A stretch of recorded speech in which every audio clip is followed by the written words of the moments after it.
Hey guys, and welcome to the video. In the past, I've done challenge playthroughs where I modify my world and settings, but I've not yet tried a challenge that limits what items I can use. So in today's video, I want to change that by trying to beat the game with just a Zapinator. This crazy machine is one of the most unique weapons in the game, changing what it does every shot depending on what projectile property is randomly selected by the game. I wasn't able to start the challenge right away though. You see, the Zapinator is sold by the traveling merchant once any boss has been defeated in your world. So, until then, I would have to play the game normally. First, I ventured down into the caves, hoping to find some basic gear that I could use to beat King Slime and get the challenge started. Alternatively, I could have used an inventory editor to spawn with the Zapinator, allowing me to truly use it for the entire playthrough. But I felt that because I would be obtaining it before you normally could in the progression of the game, it wouldn't feel right to take this approach. Instead, I continued with my adventure as normal, finding a useful double jump very close to the entrance of the cave that I was exploring. After I ran into a dead end in this first cave, I returned to the surface and used my new double jump to explore until I found a second cave entrance. And it was inside this cave that I found something that I knew existed, but I had never seen before in the game. Lurking in the darkness was an enchanted sword in stone, generated naturally in a cave far away from any of my world's sword shrines. As exciting as this find was, I knew that the use of this enchanted sword would be short-lived,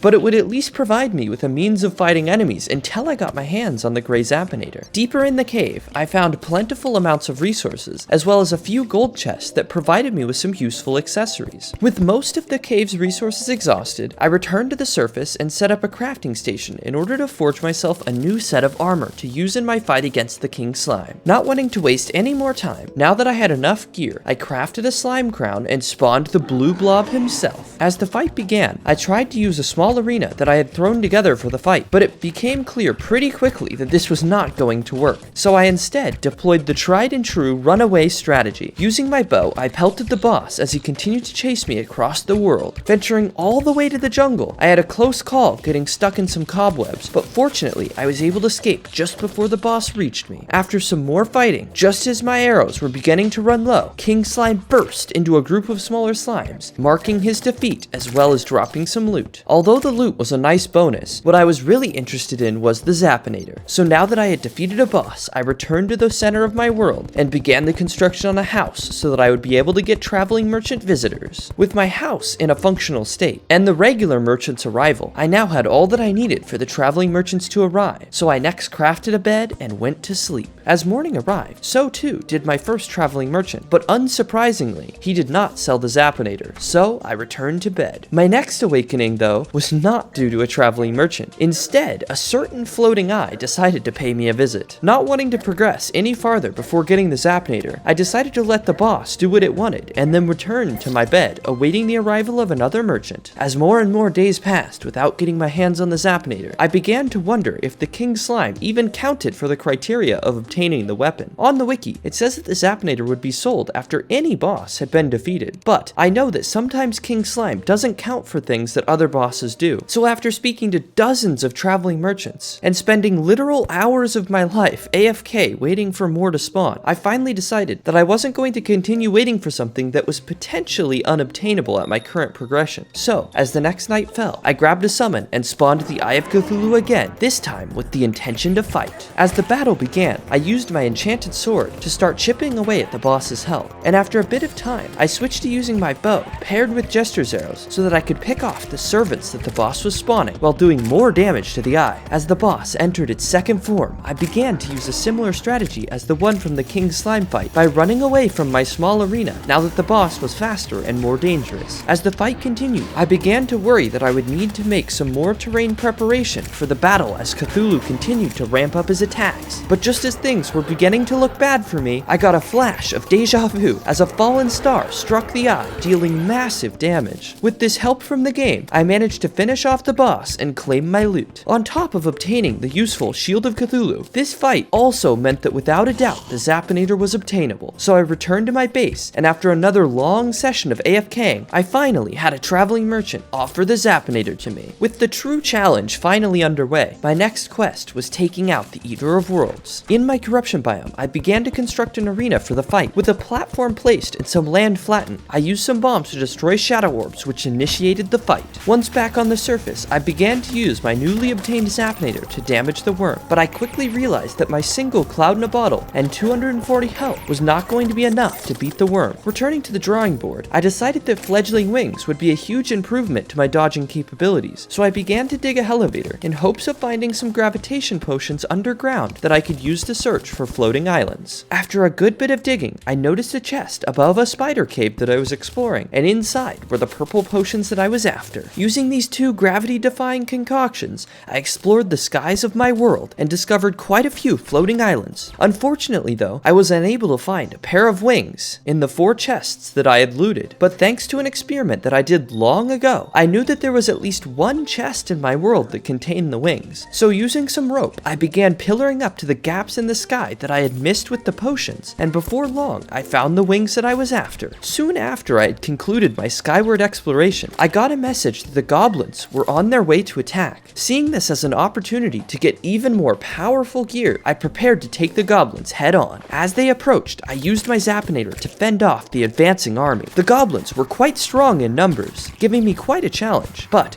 with some persistence, I eventually managed to fend them off, allowing me to find the Goblin Tinkerer underground. With the rocket boots that I had purchased from the Tinkerer, I was able to give my fledgling wings an additional flight boost, and with this, I finally felt ready to take on the worm again. As the boss began its attack for a second time, I used my upgraded mobility to stay one step ahead. During the fight, the Zapinator's unpredictability began splitting the worm quite a bit more than I would have liked. Now faced with a swarm of bosses, I tried my best to fire the lasers into as many worms as possible while dodging the attacks. As the fight continued on, I managed to take out more and more segments of the boss, with the Zapinator's lasers dealing heavy damage to any worm that it hit, and before long, the Eater of Worlds had been defeated. Now that the corrupt worm was taken care of, I was able to get a meteorite in my world. After mining up some of the precious space ore, I crafted myself a full set of meteor armor, which provided me with the extremely useful set bonus that drops the Zapinator's mana cost to 0. With this important upgrade taken care of, I felt ready for Skeletron. So as night fell over my world, I quickly set up an arena before releasing the old man's curse. As the fight began, I used the Zapinator to target Skeletron's hands, being sure to dodge as many attacks as I could. Due to the Zapinator's slow fire rate, it took a bit of time to take out both of the boss's hands, but once this was done, I was left with Skeletron's head, a much easier target to hit. Seeing the power that my weapon possessed, Skeletron retaliated with his magical homing skulls. As I continued to chip away at the boss's health, Skeletron's desperation grew as he tried everything in his power to stop me, but it was no use. With a few more shots from my weapon, the fight was over. Now that the dungeon was safe to enter, I ventured down, hoping to find a cobalt shield that would protect me from knockback, and to my surprise, the first gold chest that I looted contained the exact item that I was after. With my new acquisition, I finally had all of the items that I wanted for the Wall of Flesh fight, so I grabbed some buffs and a water walking potion and made my way to the edge of the underworld to start the fight with the wall. However, because I hadn't spent much time in the depths of my world, I had not yet obtained the guide voodoo doll, so I instead decided to do it the old-fashioned way, by dropping the guide into lava manually. After waiting for the guide to move into my house that I had built for him, I removed the floor out from under him, dropping the guide to his fiery death. As the Wall of Flesh approached, he let out a roar as we both began to exchange laser fire. Before long, I was able to pick off some of the hungries, which left the wall's vulnerable eyes exposed to my attacks. In response, the wall began to speed up his movement as well as his laser fire in an attempt to stop me, but using my powerful fledgling wings, I was able to continue dodging while firing more lasers, hoping to land some hits on the boss. As the wall's health continued to drop, he let off one final barrage of lasers, but it wasn't enough. With a couple more shots from my Zapinator, I managed to take down the boss, plunging my world into hard mode. As I returned to the surface, I knew that although I had won today, the real challenge of beating Terraria with just a Zapinator was still ahead of me.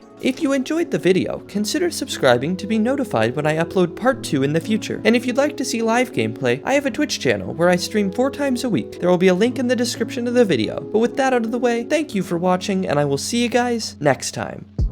Thank you to Beav Notice Me Senpai and all my other patrons for helping make this video possible.